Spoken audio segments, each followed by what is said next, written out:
Hello there, welcome to Krishi Jagran. So you guys must have heard a lot of stories about people leaving their high-paying jobs and entering into agriculture. One such story we have with us today here. The man himself, Mr. Ruchit Garg, the founder of HFN. So now without any further ado, let's talk to the man himself, Mr. Ruchit Garg. Hi sir, welcome to the show. Thank you. Yeah.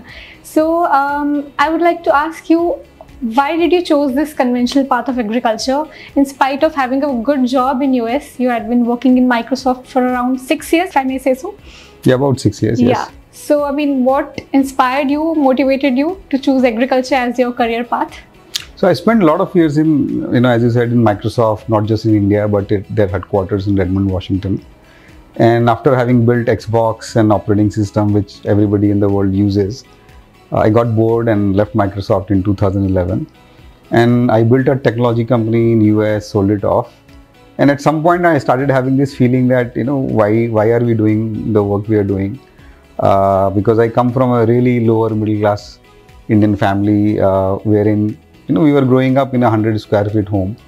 I would bicycle 30 kilometers a day to go to school and college and things like that. So at some point when you have the money, we have a house in Silicon Valley, we have a couple of cars, and that sort of hits you hard that हम कर क्यों रहे हैं, ना इसका कोई औचित्य तो है नहीं, तो we should do something more meaningful with the life. And in 2016 I said let's build something which is more meaningful. My grandfather was a farmer in UP. Growing up, हम अभी भी पढ़ते हैं कि बहुत सारे किसान अपनी जान ले लेते हैं. All that thing together, we said let's build a company which is more meaningful. So that's how HFN started, to help small farmers across the world. Okay, so on a casual note, so I mean, if I had asked my parents, I want to leave a Silicon Valley job and I want to start, agriculture. So my parents would definitely have stopped me. I mean, what are you मैंने doing? पूछा नहीं ना इसलिए. So I'm little off track in that sense because बहुत सारे लोग नहीं छोड़ के आते हैं. लोग यहाँ से इंडिया से बाहर जा रहे हैं और शायद वो एक I think at the end of the day it's about what brings peace to your mind and to your heart. And because I have seen lot of upsides of the thing, मुझे लगा कि यार नहीं, मुझे जो है वापस आना है और मुझे ये करना चाहिए. So yeah, I mean lot of people actually for a long time felt कि अच्छा इसको तो अमेरिका से निकाल दिया होगा. या I remember in India we were working with lot of farmers.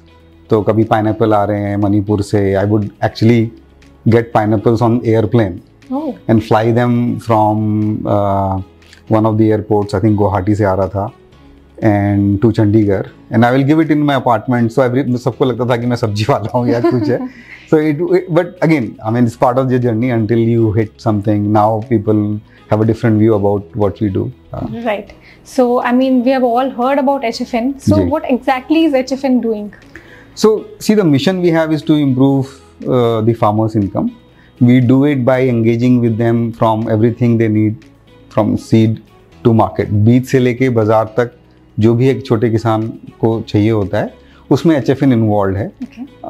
Because हमें लगता है कि जो किसान है वो पीछे रह गए हैं और वो पुरानी ही तरीक़ों से चीज़ें को उगा रहे हैं, पुराने ही तरीक़ों से उनकी देखभाल कर रहे हैं और पुराने ही तरीक़ों से उसको बेचने की कोशिश कर रहे हैं. But if you see around, like in 10, 15, 20 years, world has changed. World has moved on from, static phone to mobile phone to WhatsApp to all those different things. So communication change हो गया है. Market कैसे करते हैं वो change हो गया है. अभी हम Blinkit करते हैं, right? हम बाजार भी नहीं जाते हैं. तो सब कुछ change हो रहा है, but farmer वो वैसा ही है. तो और क्लाइमेट चेंज हो गया है, तो हर स्टेज में जो है किसान जिस तरह से काम करता है वो चेंज हो गया है. और अनफॉर्चुनेटली जो किसान है वो अभी भी इंट्यूशनली काम करता है, जो दादा परदादा काम करते रहे हैं उसी तरह से ही वो फॉलो करना चाहते हैं. तो उसमें वो पीछे रह गए हैं. तो हमारा जो टैगलाइन भी यही है कि लीव नो फार्मर बिहाइंड. कोई किसान ना पीछे छूटे. तो HFN में लिटरली वी आर रनिंग और गनिंग कि कोई किसान पीछे नहीं छूटना चाहिए. बीज से लेके बाजार तक जहाँ भी हम हेल्प कर सकते हैं वहाँ उनकी हम हेल्प करेंगे. तो कुछ किसान पीछे छूटे भी हैं क्या? बहुत सारे छूटे हैं क्योंकि देश बहुत बड़ा है. 12 करोड़ से ज़्यादा किसान हैं, 120 मिलियन फार्मर्स. हम काफ़ी बड़ा ग्रुप बना चुके हैं, करीबन 40 लाख से किसान हमारे साथ जुड़े हुए हैं। सबके साथ हम सारे काम नहीं कर पाते हैं क्योंकि कोई बहुत दूर दूर दराज के किसान भी हैं।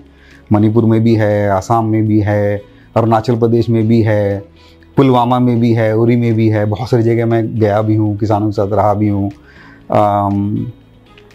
बट अब देश बहुत बड़ा है, बहुत सारा काम करना है, लगेंगे शायद 100 साल, but yeah that's what we are up to. Right, तो 100 साल चेंज करने में लगेंगे। हाँ जी। बट अगले 5 साल में what HFN is trying to achieve?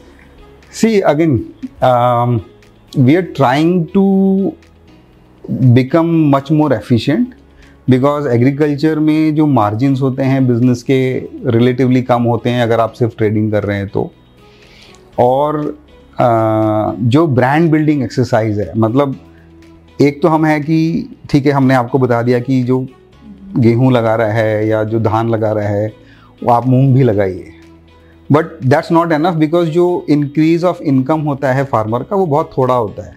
So more and more we are getting towards can we do small processing centres within our HFN Kisan centre, ताकि अगर उसको अगर 1 रुपये जहाँ मिलता था उसको शायद में भी 1.5 रुपये मिलने लगे।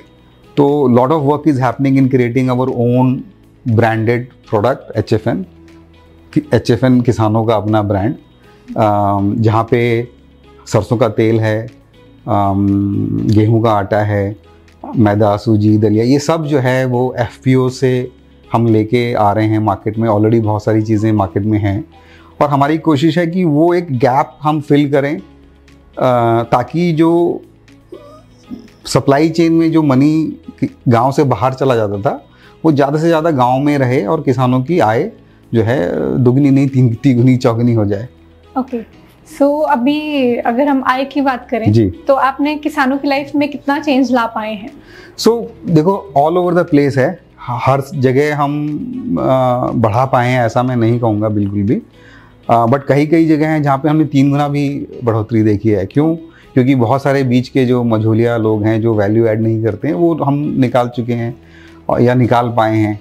तो जैसे अवाकाडो है, नीलगिरीज माउंटेन से हमने अवाकाडोज में डील किया, वो किसान को 5 रुपये किलो मिलता है, बैंगलोर में वो 200 रुपये किलो का बिकता है, and it is about just 2 hour 3 hour drive. तो there was a point wherein we help those farmers make 100 rupees, things like that, and a massive change. क्या हम स्केल से कर पा रहे हैं? अभी नहीं कर पा रहे हैं, क्योंकि वो एक वन ऑफ थिंग्स हैं जो हमें what is helping us कि हाँ वहाँ कुछ स्कोप है, वहाँ कर सकते हैं, बट वो पॉसिबिलिटीज हमें दिख रही हैं। जी। So intermediaries, if I may ask. Right. So I mean, I think this has been a part of agriculture since centuries, since agriculture started. So do you think it is really possible in this realistic world to completely eliminate the? नहीं, मतलब मैं ये नहीं कहता कि हम intermediaries या बिचौलिए हटा सकते हैं, हम भी एक तरह के बिचौलिए हैं। प्रॉब्लम ये है कि अक्सर देखा है कि जो बीच में जो मिडिल मैन हैं वो सप्लाई चेन से ज़्यादा वैल्यू निकालते हैं और वैल्यू एडिशन कम करते हैं।